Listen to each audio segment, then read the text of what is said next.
Welcome back to High Stakes.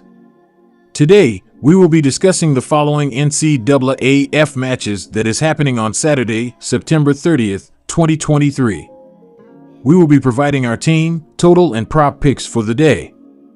Before we get started, please remember to subscribe to our channel and turn on notifications so you don't miss any of our videos. If you want access to our premium picks, you can check out our Patreon page. You can find the link to our Patreon page in the description and comment section below. Penn State versus Northwestern. Penn State Nittany Lions minus 27 points.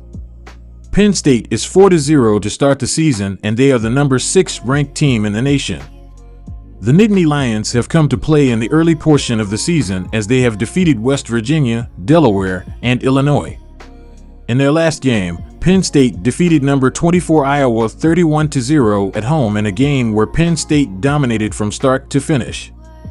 Iowa finished with just 4 first downs in the game as Penn State's defense was incredible.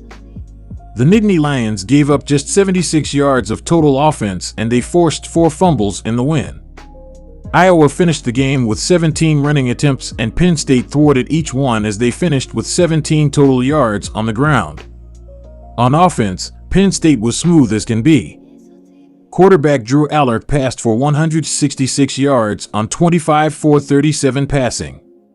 He tossed 4 touchdowns and 0 interceptions in the win.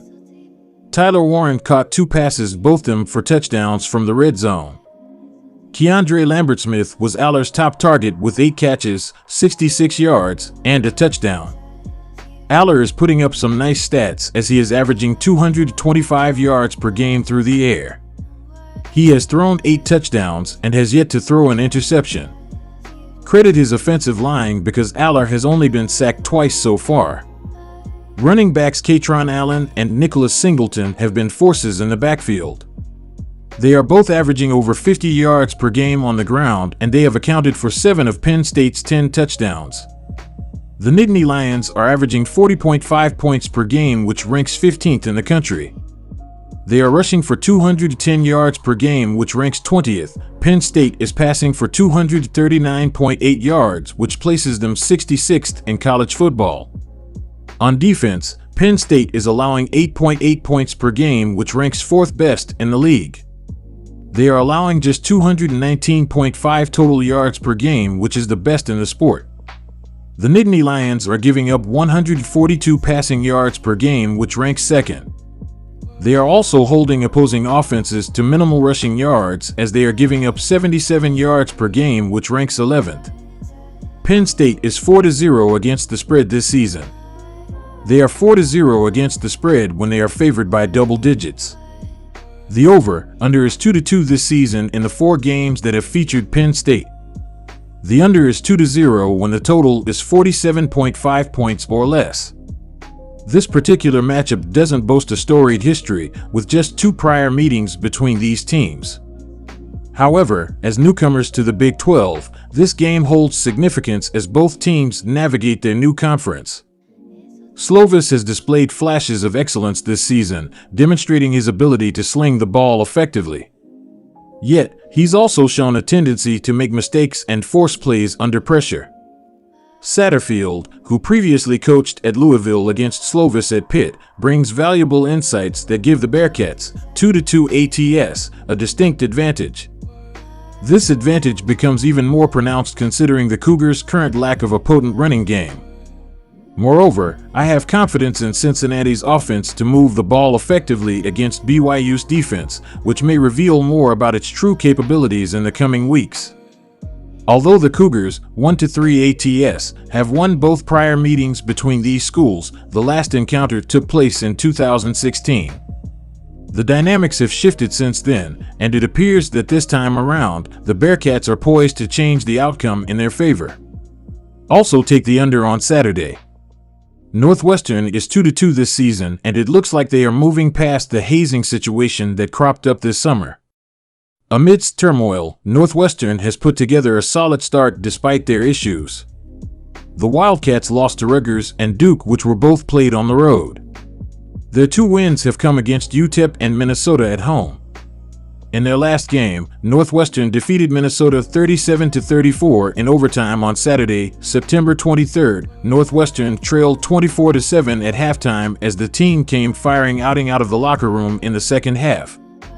Trailing by 21 points at the start of the fourth quarter, Northwestern started to find a groove.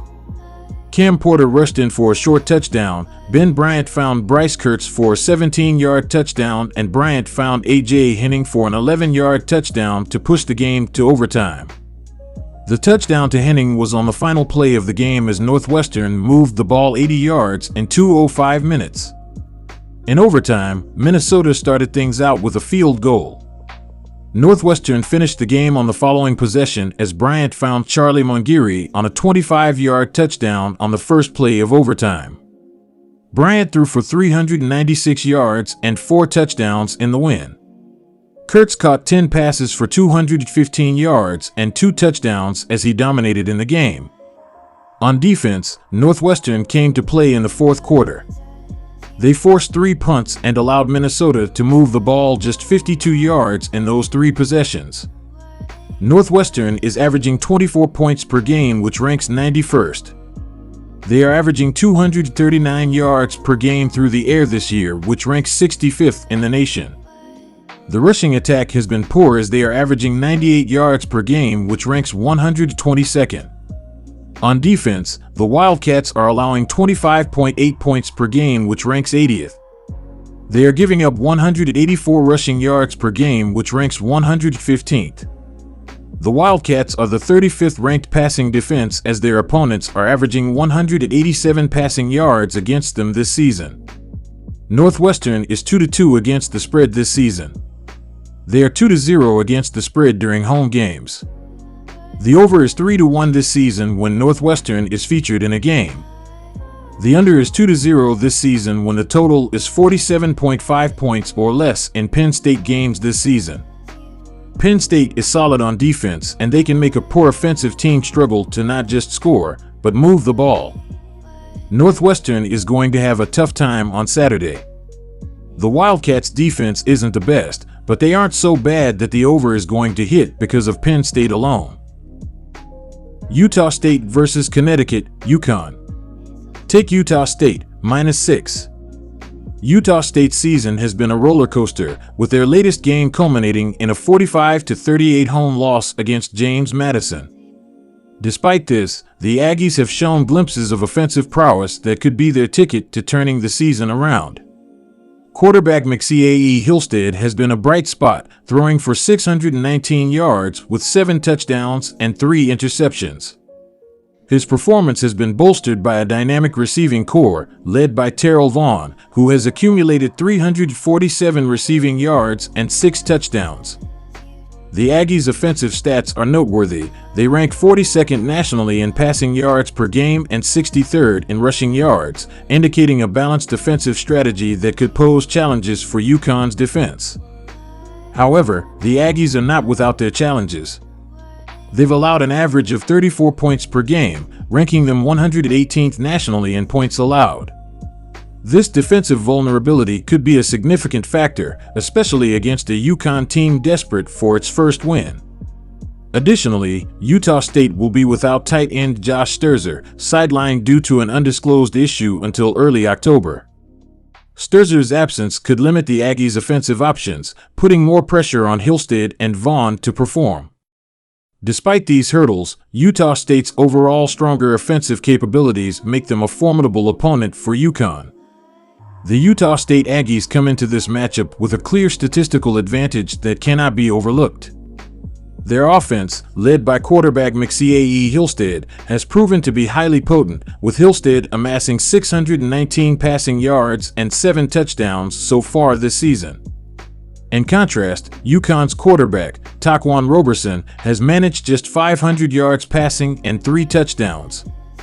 The Aggies also feature a more dynamic group of wide receivers, notably Terrell Vaughn, who has recorded 347 receiving yards and 6 touchdowns. On the defensive side of the ball, both teams have had their struggles, but Utah State has demonstrated a slightly better ability to put points on the board, averaging 37.8 points per game compared to UConn's 13.0. Considering these factors, it becomes evident that the Aggies are well equipped to leverage their strengths and secure a much-needed victory in this matchup, thus justifying the 6-point spread in their favor. Also take over 51 points. The UConn Huskies are in a precarious position, still searching for their first win of the season. Their most recent outing was a demoralizing 41-7 home loss to Duke, a game that exposed several weaknesses in both their offense and defense. Quarterback Taquan Roberson has had a challenging season, throwing for only 500 yards, 3 touchdowns, and a single interception through his 3 games. The loss of starting quarterback Joe Fagnano to a season-ending shoulder injury has undoubtedly impacted the Huskies' offensive capabilities, leaving them with a ranking of 116th nationally in passing yards per game. Defensively, UConn has its work cut out. They've allowed an average of 31 points per game, placing them 108th nationally in points allowed. While these stats are slightly better than Utah State's, they still indicate a vulnerable defense that the Aggies could exploit. The Huskies will need to leverage their home field advantage and focus on disrupting Utah State's more potent offense to have any chance of securing a win.